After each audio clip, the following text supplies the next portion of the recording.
भारत के बहुत ही कर्मठ हमारे होम मिनिस्टर गृह मंत्री आदरणीय अमित भाई शाह, मंच पर उपस्थित हमारे सभी साथी और उपस्थित सभी पत्रकार मित्रों, सबसे पहले मैं आप सभी का इस संकल्प पत्र विमोचन में बहुत बहुत स्वागत करता हूं और हमें बहुत खुशी है कि जिनकी प्रेरणा से इस पूरे भारत में हम लोग काम करते हैं, ऐसे हमारे प्रधानमंत्री माननीय नरेंद्र मोदी जी इनके संकल्पों को महाराष्ट्र में यथार्थ में लाने का काम इस संकल्प पत्र के माध्यम से हो रहा है। और भारत में हम सभी को जो ऊर्जा देते हैं, लड़ने की ताकत देते हैं और सामने खड़े रहकर हमारे साथ जो हमेशा युद्ध में आगे होते हैं, ऐसे आदरणीय गृह मंत्री अमित भाई शाह जी के हाथों से ये संकल्प पत्र का विमोचन हो रहा है। हे संकल्प पत्र म्हणजे विकसित भारताकरता विकसित महाराष्ट्र तयार करण्याचा रोड मॅप आहे। मी आपल्याला आठवण करून देतो, 2014 साली आम्ही एक संकल्प पत्र जारी केलं होतं आणि 2019च्या निवडणुकीला सामोरं जाताना त्या संकल्प पत्रातल्या कुठल्या कुठल्या गोष्टी आम्ही पूर्ण केल्या या संदर्भात एक रिपोर्ट कार्ड देखील दिलं होतं। त्यामुळे भारतीय जनता पार्टी करता किंवा महायुती करता संकल्प पत्र म्हणजे केवळ कागदाचं डॉक्युमेंट नाहीये, तर त्या दिशेने पूर्ण ताकदीने काम करण्याकरता एक अतिशय पवित्र अशा प्रकारचं हे डॉक्युमेंट आहे। आणि मला याची कल्पना आहे, आज 12 वाजता एक स्थगिती पत्र देखील जारी होणार आहे।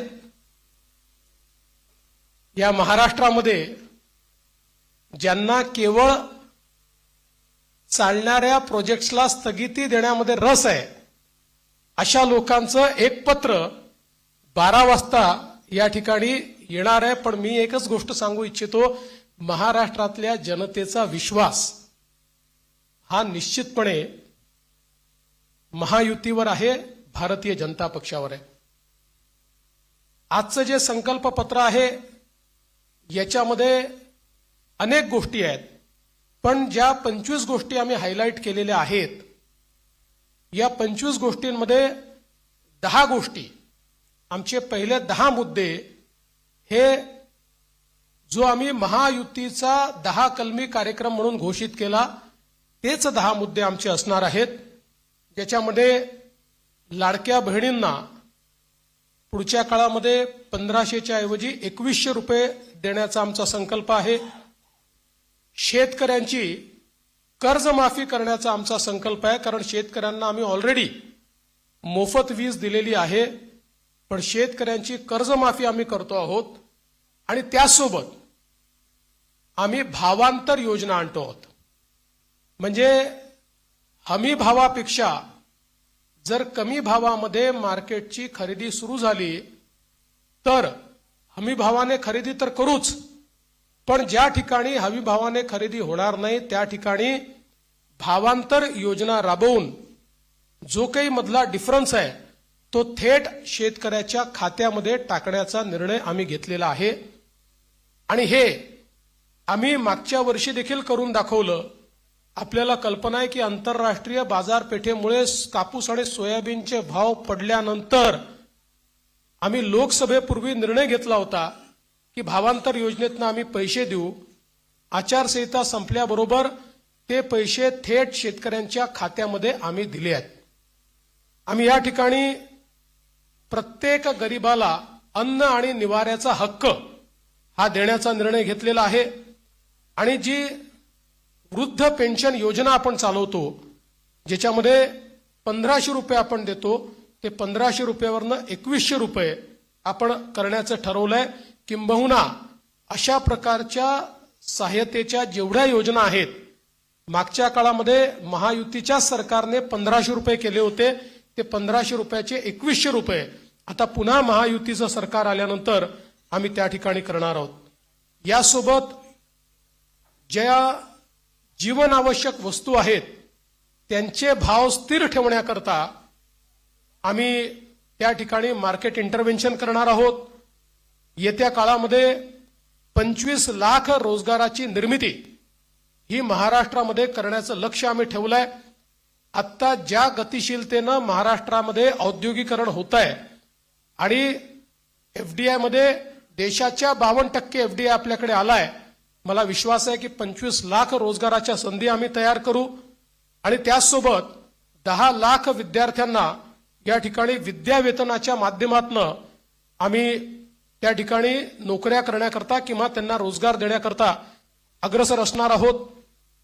दुसरं, मागच्या 2.5 वर्षामध्ये आम्ही सरकारी नोकऱ्यांवरचा सगळा निर्बंध हटवून जवळपास 1 लाखपेक्षा जास्त, आम्ही 75,000 घोषणा केली होती, पण 1 लाखपेक्षा जास्त नोकऱ्या या सरकारी क्षेत्रामध्ये त्या ठिकाणी दिलेल्या आहेत. आणि यासोबत आमचा प्रयत्न आहे की जो गरीब किंवा मध्यमवर्गीय आहे याला सौर आणि अक्षय ऊर्जेचा वापर करून त्याच्या वीज बिलामध्ये 30% सूट हे आम्ही त्याला देण्याचा प्रयत्न करणार आहोत. त्यासोबत सरकार स्थापनेच्या 100 दिवसामध्ये विजन महाराष्ट्र 2029 अशा प्रकारचं एक विजन डॉक्युमेंट हे आम्ही तयार करू. विज्ञान आणि तंत्रज्ञानाच्या क्षेत्रात आम्ही महाराष्ट्राला पहिल्या क्रमांकावर कसं ठेवायचं हा आमचा प्रयत्न असेल. मेक इन महाराष्ट्राचं जे धोरण आहे ते अधिक प्रभावीपणे राबवून याला मोस्ट प्रेफर्ड डेस्टिनेशन अशा प्रकारची परिस्थिती आम्ही तयार करू.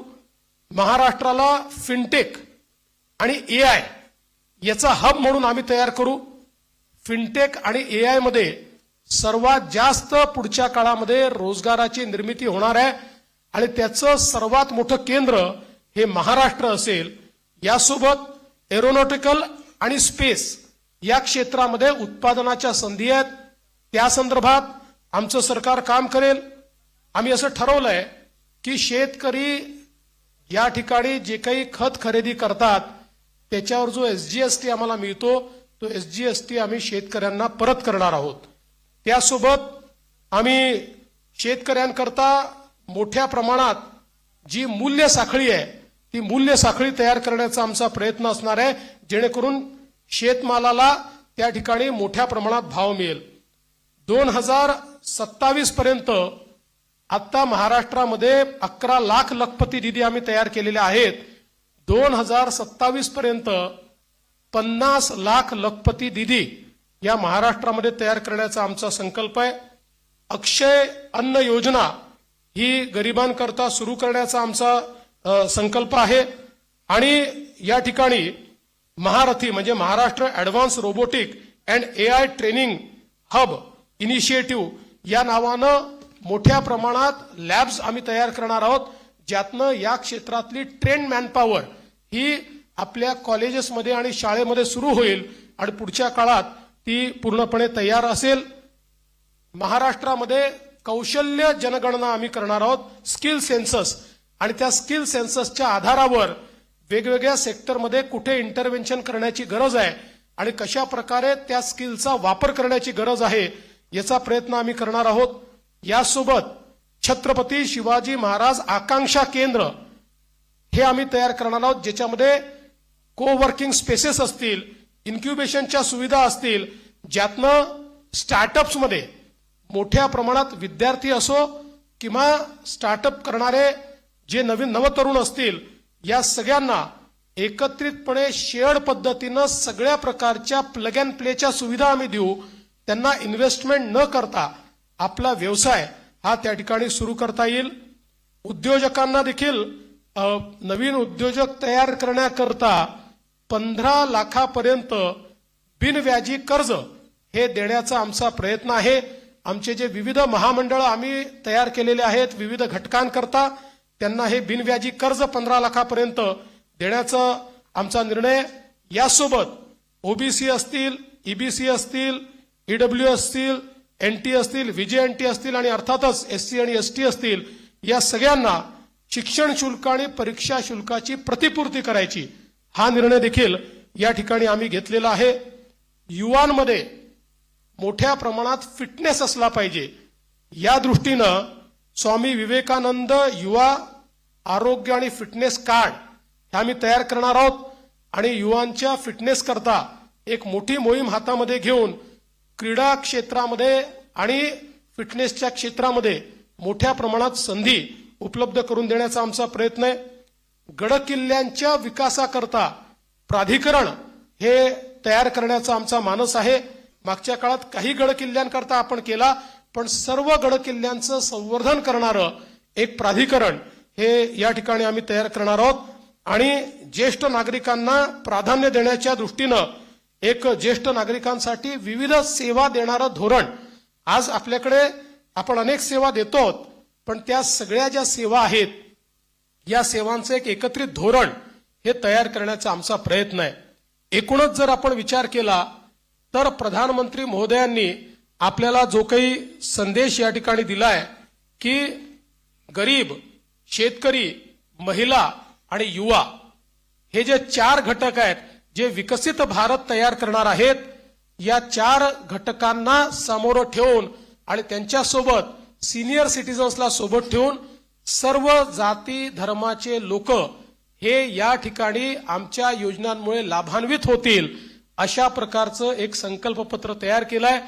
जे मूळ आमचं डॉक्युमेंट आहे याच्यामध्ये सगळ्या क्षेत्रांचा रोडमॅप देखील आम्ही दिलेला आहे, त्या क्षेत्रांमध्ये काय होणार आहे हे देखील आम्ही सांगितलेलं आहे। आता मी त्यातले फक्त 25 हायलाइट आपल्याला सांगितलेले आहेत। आपण जर आमचं पूर्ण डॉक्युमेंट वाचलं तर याच्यामध्ये कुठलंही क्षेत्र सुटलेलं नाही, सगळ्या क्षेत्रामध्ये विकसित भारताचा रोडमॅप हा आम्ही मांडलेला आहे, विकसित महाराष्ट्राचा रोडमॅप मांडलेला आहे आणि आमचा प्रयत्न आहे, जसं आता सुधीर भाऊंनी सांगितलं की या ठिकाणी आम्ही अर्ध्या ट्रिलियनचा मार्क महाराष्ट्राने पार केलाय आणि महाराष्ट्र देशातली पहिली $1 ट्रिलियन इकॉनॉमी करण्याकरता आम्ही सगळे संकल्पित आहोत। या दृष्टीनं ह्या संकल्पपत्र आम्ही तयार केलाय। हे संकल्पपत्र तयार करण्याकरता सन्माननीय सुधीरभाऊ मुनगंटीवार आणि विनयजी सहस्त्रबुद्धे यांच्यासोबत ज्या टीमने काम केलं त्या टीमचं मी मनापासून आभार मानतो। खूप जवळपास महिने, 1.5 महिने, 2 महिने एक मोठी प्रक्रिया राबवून त्यांनी या ठिकाणी हे संकल्पपत्र केलेलं आहे आणि 2029च्या निवडणुकीला जेव्हा सामोरे जाऊ त्यावेळी या संकल्पपत्रासोबत एक रिपोर्ट आम्ही देऊ की या संकल्पपत्रात काय सांगितलं होतं आणि आम्ही काय काय पूर्ण केलं, अशा प्रकारचा रिपोर्ट देखील आम्ही आपल्या समोर ठेवू। खूप खूप धन्यवाद।